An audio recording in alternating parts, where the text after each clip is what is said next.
Assalamualaikum warahmatullahi wabarakatuh. Nama saya Tarisa Fitriani, NIM 20110503037 dari Akuntansi Syariah 1. Di sini saya akan menjelaskan mata kuliah Peradaban Islam dan Islam Nusantara. Materinya tentang peradaban Islam pada masa Bani Umayyah. Sejarah masa Bani Umayyah merupakan setelah masa pemerintahan Khulafaur Rasyidin berakhir. Pemerintahan Islam dilanjutkan oleh Bani Umayyah. Bani Umayyah didirikan oleh seorang sahabat dari suku Quraisy yang bernama Muawiyah bin Abu Sufyan pada tahun 41 Hijriah atau 661 Masehi hingga tahun 132 Hijriah sampai 750 Masehi melalui peristiwa tahkim. Nama dinasti ini dinisbahkan kepada Umayyah bin Asyam, yaitu kakek buyut dari khalifah pertama Bani Umayyah, yaitu Muawiyah bin Abu Sufyan. Dinasti Umayyah dibedakan menjadi dua, yaitu yang pertama, Bani Umayyah yang didirikan oleh Muawiyah bin Abu Sufyan yang berpusat di kota Damaskus. Fase ini berlangsung sekitar hampir 1 abad, yaitu sekitar 90 tahun dan mengubah sistem pemerintahan dari khalifah menjadi monarki atau kerajaan-kerajaan. Yang kedua, Bani Umayyah di Andalusia atau Spanyol, yang pada awalnya merupakan wilayah taklukan Umayyah yang dipimpin oleh gubernur pada zaman Walid bin Abdul Malik. Kemudian diubah menjadi kerajaan yang terpisah dari kekuasaan dinasti Bani Abbas setelah berhasil menaklukkan Bani Umayyah di Damaskus. Dalam sejarahnya, pada masa Bani Umayyah ini mengalami perkembangan atau kemajuan pesat dalam masanya, mulai dari bidang politik, ekonomi, dan administrasi pemerintahan. Perkembangan dan kemajuan ini tidak lepas dari berbagai pemimpin pada masa lampau yang memiliki potensi yang amat gemilang dalam kepemimpinan di masa dinasti Umayyah. Berikut perkembangan di bidang politik pada masa Bani Umayyah. Pada bidang politik, Bani Umayyah menyusun tata pemerintahan yang lebih teratur dalam administrasi negara, juga mengangkat penasihat sebagai pendamping Khalifah Bani Umayyah.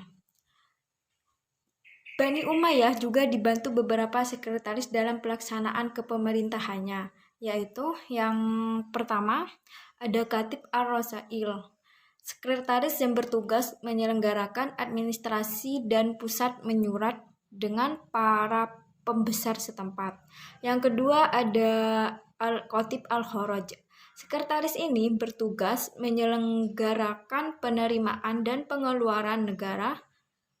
Yang ketiga ada Khatib Al-Jundi, sekretaris yang bertugas menyelenggarakan segala hal yang berkaitan dengan ketentaraan. Yang keempat ada Khatib Asy-Syurta. Sekretaris ini bertugas sebagai pemeliharaan keamanan dan ketertiban umum. Yang kelima ada Khatib Al-Qudad, sekretaris yang menyelenggarakan tertib hukum melalui badan-badan peradilan dan hukum setempat. Peristiwa penting yang menjadi kemajuan dalam bidang politik pada masa pemerintahan Bani Umayyah ini adalah peristiwa Amul Jamaah atau Tahun Persatuan Umat Islam. Peristiwa Amul Jamaah merupakan bersatunya umat Islam kepada kekuasaan baru umat Islam setelah terjadi perpecahan antara Ali dan Muawiyah.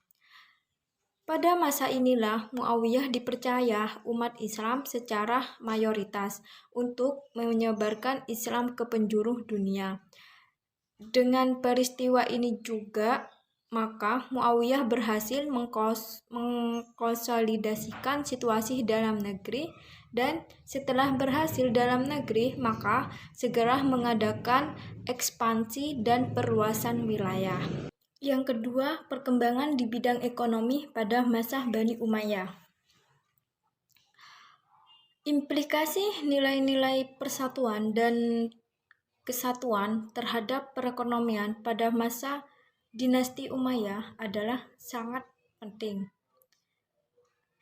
Sebab adanya persatuan dan kesatuan wilayah umat Islam yang luas tersebut akan menciptakan stabilitas keamanan yang terjamin.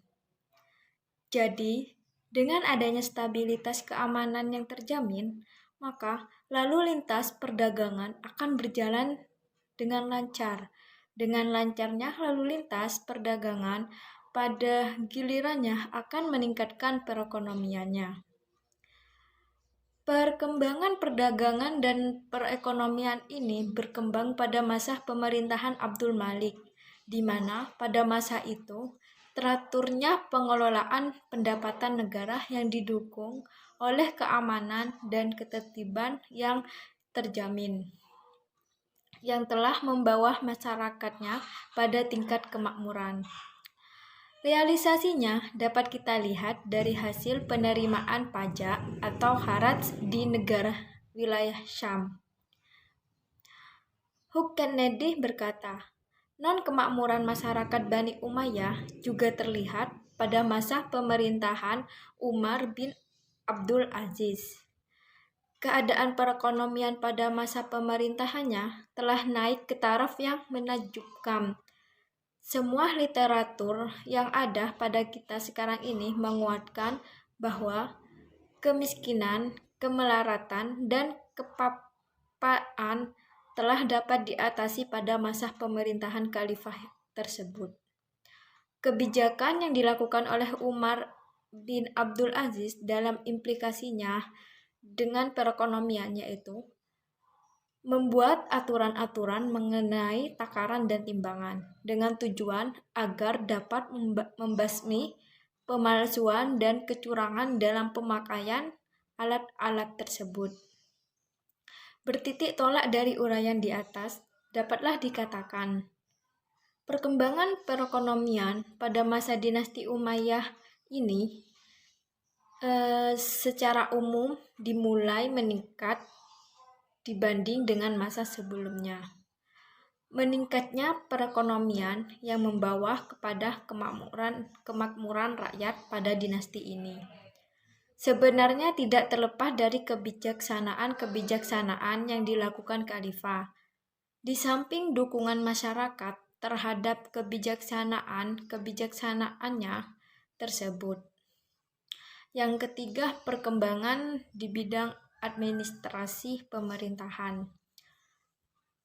Pada masa pemerintahan Khulafaur Rasyidin, pimpinan pemerintahan pusat hanya terdiri atas khalifah didampingi seorang pejabat yang disebut al-khatib atau sekretaris. Di samping khalifah ada majelis penasehat yang terdiri atas sahabat-sahabat Nabi Muhammad. Al-Khatib bertugas mencatat penerimaan dan pengeluaran pembendaharaan negara, mengurus surat menyurat dengan pembesar setempat, mendata nama-nama tentara dan penghasilannya.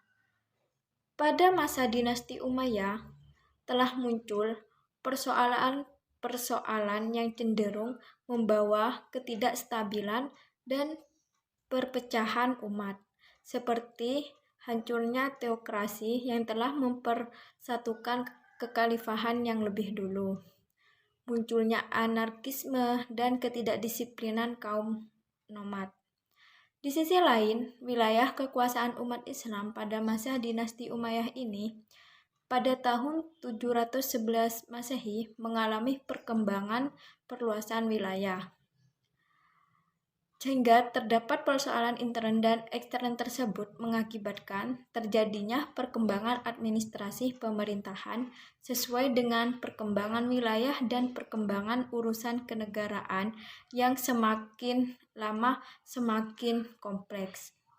Jadi, Pengelolaan administrasi dalam struktur pemerintahan dinasti Umayyah ini merupakan penyempurnaan dari pemerintahan Khulafaur Rasyidin yang diciptakan oleh Khalifah Umar.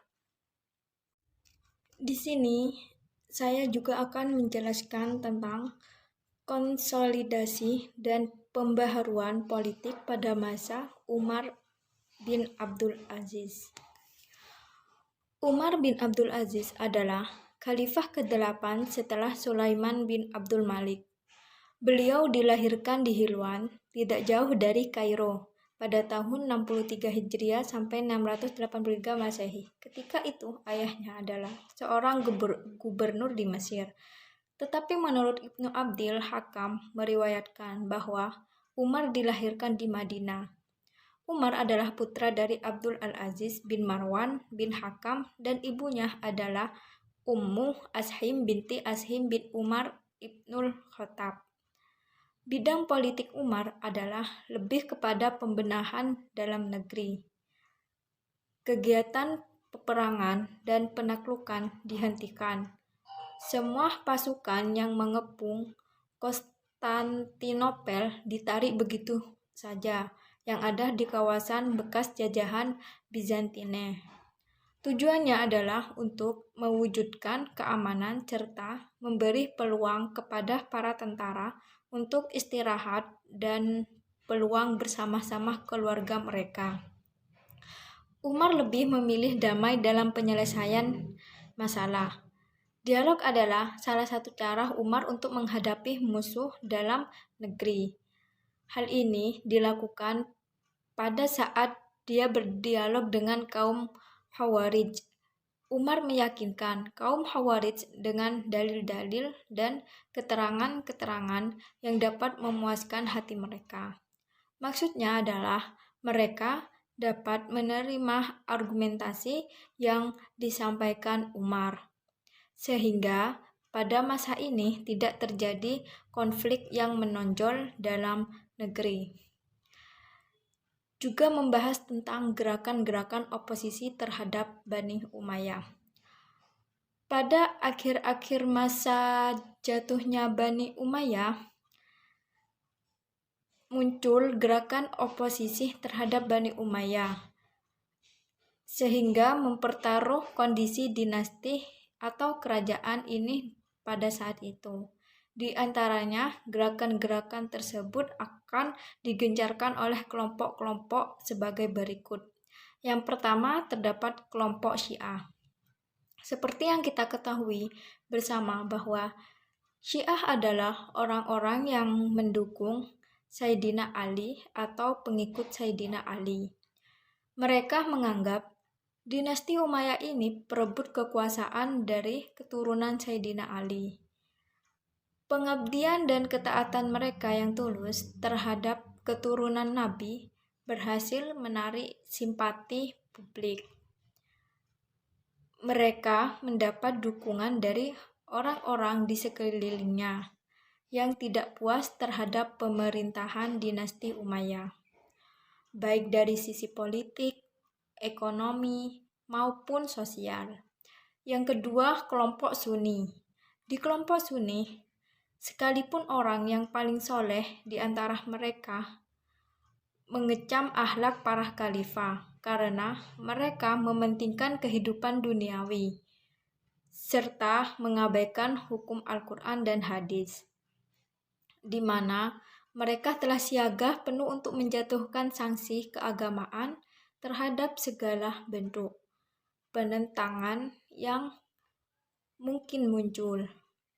Yang ketiga, keluarga Abbas, yaitu keturunan paman Nabi, Al-Abbas bin Abdul Al-Muttalib bin Hashim, yang mulai menegaskan tuntunan mereka untuk menduduki pemerintahan. Yang keempat, perpecahan antara suku, etnis, dan kelompok politik. Di samping ada gerakan oposisi terhadap Bani Umayyah ini, ada faktor utama yang melatar belakangi runtuhnya dinasti Bani Umayyah ini.